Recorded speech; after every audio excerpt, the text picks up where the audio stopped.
एक बड़ी पुरानी कहावत है, गुड़ खाए और गुलगुल्ले से परहेज। ऐसा ही कुछ हुआ है। हमने आपको बताया था कि हाल ही में भारत ने स्टील के क्षेत्र में यूरोप, अमेरिका, चाइना सबको पछाड़ दिया है।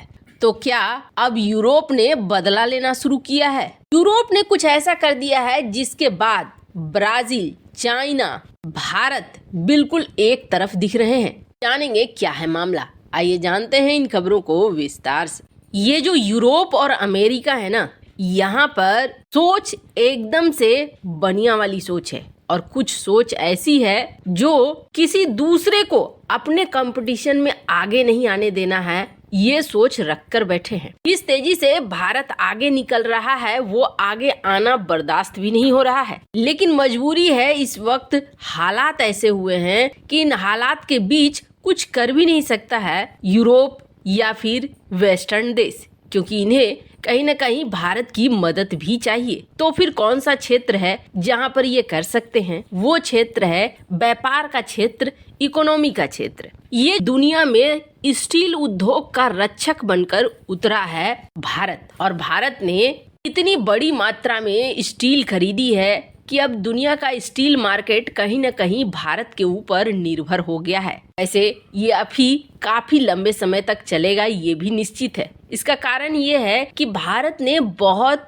बड़ी संख्या में अपनी इंफ्रास्ट्रक्चर को डेवलप करना शुरू कर दिया है। मॉडर्न रोड, रेल नेटवर्क, नए पोर्ट्स, काफी सारी चीजें हैं जो बन रही है, जो पहले चाइना किया करता था। पर चाइना में अब ये चीजें और इनकी डिमांड कम हो गई है। यूरोपीय यूनियन और भी जो अमेरिका वगैरह देश हैं, वहाँ भी ये डिमांड घट सा गया है। घटने की एक वजह ये भी है कि इन्होंने काफी पहले विकास करना शुरू कर दिया। जब इन्हें भी जरूरत थी, इन्होंने भी स्टील का बहुत अच्छा इस्तेमाल किया। पर अब स्टील का इस्तेमाल बहुत ज्यादा कर रहा है भारत, क्योंकि पिछले 6-7 सालों में भारत ने एकदम से अपना रूप ही बदल दिया है। कई जगह रेल नेटवर्क, पोर्ट और कई मॉडर्न रोड्स वगैरह पर ध्यान दिए जा रहे हैं। यहाँ तक कि बॉर्डर से लगे हुए रोड पर भी ध्यान दिया जा रहा है। कई ऐसी चीजें बनाई जा रही है जो पहले कभी सोची भी नहीं गई थी। इन सब में स्टील पे खर्चा आता है, और ऐसे में भारत ने भी स्टील पे खर्च करना शुरू किया।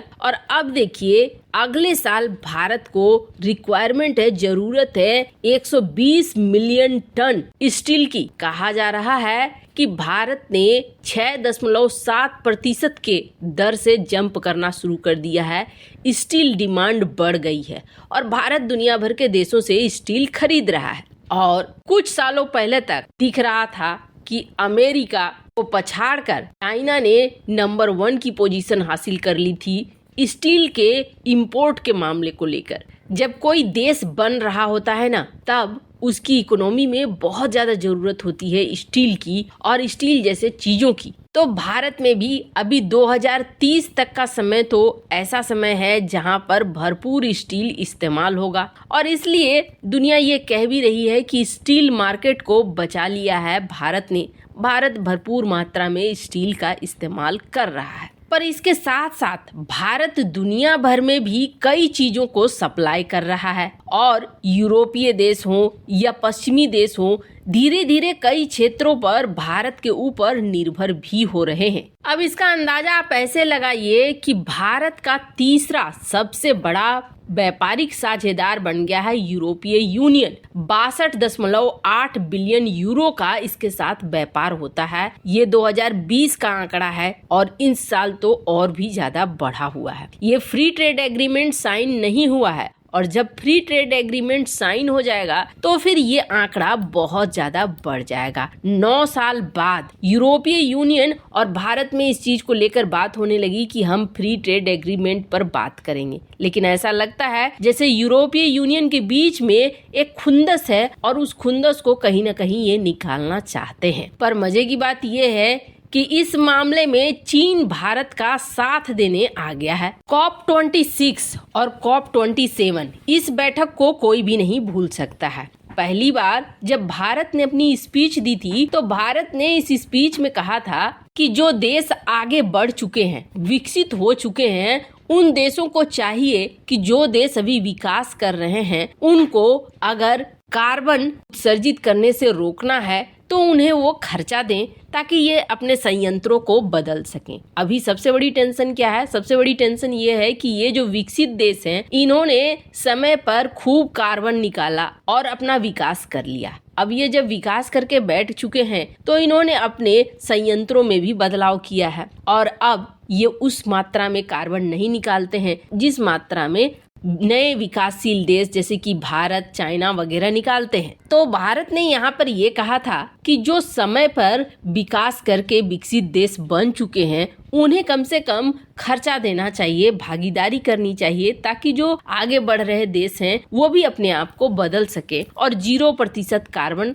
का टारगेट पा सके। COP26 की ये बैठक थी। उसके बाद COP27 की बैठक में दुनिया भर का कोई भी बड़ा लीडर देखने को नहीं मिला, खासकर अमेरिका का भी कोई लीडर देखने को नहीं मिला यहाँ। मतलब कि वो जानते हैं कि जब वो इस मीटिंग में जाएंगे तो यही प्रश्न उठेगा कि आपने जो वादा किया था हम मदद करेंगे, आपने वो मदद नहीं किया। अब इन 27 देशों ने ना इसके बदले में एक नया चीज ला दिया है और इस नया चीज को इन्होंने नाम दिया है कार्बन बॉर्डर टैक्स। अब ये क्या चीज है? ये एक बड़ा वाला धोखा है और कुछ भी नहीं। यूरोपीय यूनियन का कहना है कि दुनिया भर के देश अपने कार्बन उत्सर्जन को 55% कम करें 2030 तक। माने आपको मदद मिले या न मिले, आपको कार्बन उत्सर्जन बंद करना है। नहीं तो इन्होंने ये कहा है कि अगर आप सबसे ज्यादा प्रदूषण फैलाने वाले देश हैं और आपके देश से कुछ चीजें बिक्री होती है जैसे कि cement, steel, aluminium, fertiliser, hydrogen जैसी चीजें, तो फिर 2023 से आपको बॉर्डर टैक्स देना पड़ेगा। इसका मतलब हो गया कि हम तो अब आगे बढ़ चुके हैं, तुम अगर आगे बढ़ रहे हो और कार्बन निकाल रहे हो तो फिर तुम्हें भुगतान करना होगा, नहीं तो अपने संयंत्रों को अपने पैसे के बल पर बदलो। अब जैसे ही ये प्रपोजल आया है वैसे ही बेसिक ग्रुप, अब बेसिक ग्रुप में कौन कौन है? ब्राजील, साउथ अफ्रीका, इंडिया और चाइना, ये सामने आ गए। इन्होंने बोला कि ये जो आपने रूल्स बनाया है ये रूल्स तो एकदम से ठीक नहीं है, यानी हमारे सामान जब यूरोप में जाएंगे तो उनकी कीमत बहुत ज्यादा हो जाएगी, उनकी कीमत ज्यादा हो जाएगी तो उनको लोग खरीदेंगे कम। ये तो पूरे एशिया के साथ आप मनमानी कर रहे हैं। अब ये 2-4 महीने हैं, 2-4 महीने में अगर यूरोपीय यूनियन इस बिल को वापस लेता है तो कोई बात है, नहीं तो समझ लीजिए कि यूरोप में व्यापार करना आसान नहीं रहेगा। वैसे इन सब मामले में आपकी क्या राय है? कमेंट कर जरूर बताएं।